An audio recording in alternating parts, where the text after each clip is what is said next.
মায়ার নবী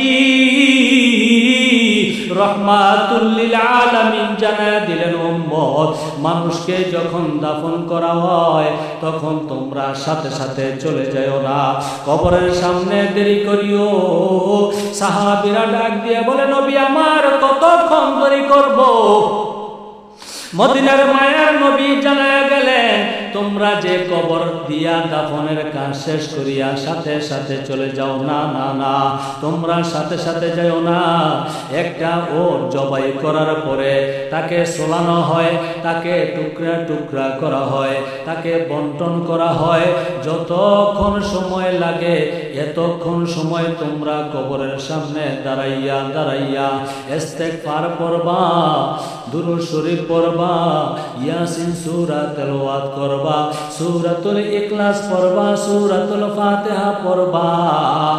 সেই নেকগুলো ওই কবরে যাইতে থাকে।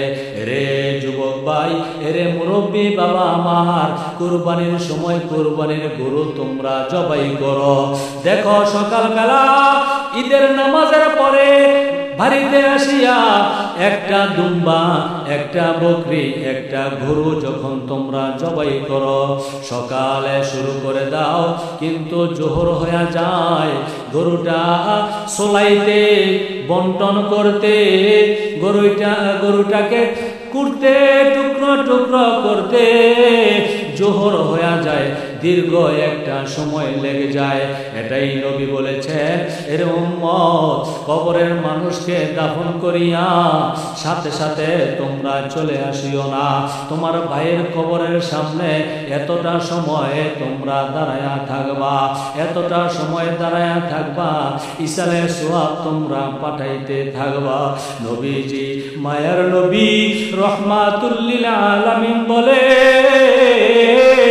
এই মানুষটা কিছুক্ষণ আগে তার ছেলের সঙ্গে ছিল, আত্মীয় স্বজনের সঙ্গে ছিল, স্বামীর সঙ্গে ছিল, স্ত্রীর সঙ্গে ছিল, মা বাবার সামনে ছিল, কিছুক্ষণের ভিতরে সে কবরে একাকী হয়ে যায়।